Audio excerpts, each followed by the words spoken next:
जो आपका पहला चैप्टर है या पहला यूनिट है वो है इलेक्ट्रोस्टैटिक।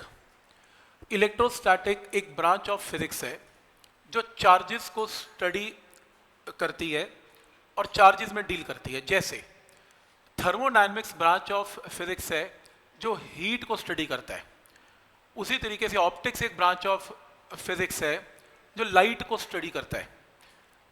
मैकेनिक्स एक ब्रांच ऑफ फिजिक्स है जो फोर्स को स्टडी करता है। काइनेमेटिक्स ब्रांच ऑफ फिजिक्स है जो मोशन को स्टडी करता है। उसी तरीके से इलेक्ट्रोस्टैटिक एक ब्रांच ऑफ फिजिक्स है जो चार्ज को स्टडी करती है, लेकिन एक कंडीशन है, चार्ज किस पे पड़ा होना चाहिए? At rest. रेस्ट क्यों? क्योंकि पीछे क्या लगा हुआ है? स्टैटिक। स्टैटिक का मतलब रेस्ट। चार्ज कब चलता है ना? हम चार्ज चलते हुए चार्ज को कब स्टडी करते हैं? पहली चीज, चार्ज हवा में नहीं चलता। तुम अगर ये सोच रहे हो हवा में चार्ज उड़ेंगे, तो हवा में कोई चार्ज नहीं उड़ता। कोई पॉजिटिव चार्ज नहीं उड़ता, कोई नेगेटिव चार्ज नहीं उड़ता। दो किस्म के चार्ज हैं। पॉजिटिव का मतलब डेफिशिएंसी है, कमी है, तो अगर इलेक्ट्रॉन निकाल लें किसी कंडक्टर में से, उसमें डेफिशिएंसी हो जाएगी, वो पॉजिटिव हो जाएगा। और नेगेटिव चार्ज का मतलब एक्सेस, फालतू इलेक्ट्रॉन्स हैं। फालतू इलेक्ट्रॉन्स का मतलब एक्सेस इलेक्ट्रॉन्स हैं, तो वो नेगेटिव चार्ज है। क्लियर है यहाँ तक? पॉजिटिव नेगेटिव दो चार्जेस हैं। तो अगर आप ये सोच रहे हो कि हवा में चार्ज उड़ रहा है तो क्या डेफिशिएंसी उड़ रही है? ये कौन सा रूल है भाई? कि तो कोई रूल ही नहीं है। कोई कहता है इलेक्ट्रॉन उड़ रहे हैं जी, ऐसे कैसे इलेक्ट्रॉन उड़ जाएंगे? इलेक्ट्रॉन को मूव करने के लिए क्या चाहिए? कंडक्टर, वायर चाहिए। और हम इस चैप्टर में वायर का नाम भी नहीं लेंगे।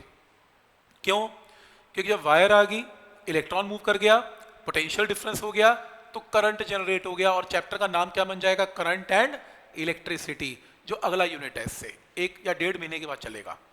तो इसलिए हम इस चैप्टर में चार्ज को स्टडी करेंगे, और चार्ज किस पे पड़ा होगा? At rest. कोई डाउट इसमें? ठीक।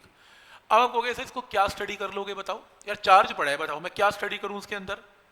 चार्ज को ऐसे स्टडी करते हैं, मान लो आपके पास एक चार्ज पड़ा हुआ है, वो चार्ज के आसपास आप एक और नया चार्ज ले आए, मान लो Q1 चार्ज पड़ा हुआ, आप Q2 चार्ज ले आए। अब Q1 Q2 को या तो अट्रैक्ट करेगा, या Q1 Q2 को क्या करेगा? रिपेल करेगा। एक ही चीज होगी, अट्रैक्ट करेगा या रिपेल करेगा।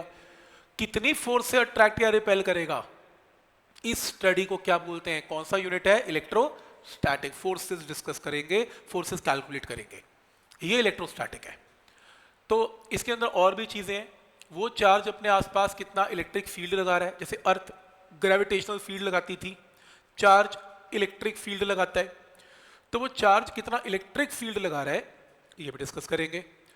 तो ये चैप्टर डील कर रहा है चार्जेस को लाइंग एट रेस्ट। पहला पॉइंट समझ में आ गया यहां तक।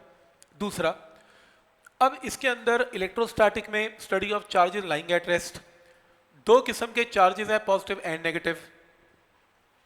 चार्जेस का ओरिजिन देखो, चार्ज का ओरिजिन कैसे है? तुम्हारे पास एक कंडक्टर पड़ा था, तुमने इसके इलेक्ट्रॉन निकाल के दूसरी बॉडी में फेंक दिए या दूसरी बॉडी में डाल दिए, तो जो ये कंडक्टर है ये डेफिशिएंट हो जाएगा, कमी हो जाएगी इलेक्ट्रॉन्स की इसके अंदर।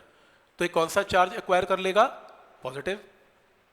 और जिसमें इलेक्ट्रॉन डाले जाएंगे कंडक्टर में, उसके बाद एक्सेस हो जाएगा, तो कौन सा चार्ज आ जाएगा? नेगेटिव। तो ये ओरिजिन ऑफ चार्ज है। तो ओरिजिन ऑफ चार्ज में या तो चार्ज कहीं से आएगा या चार्ज चला जाएगा।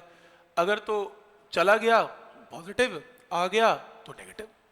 क्या ये पॉइंट यहां तक क्लियर है? Method for charging a body.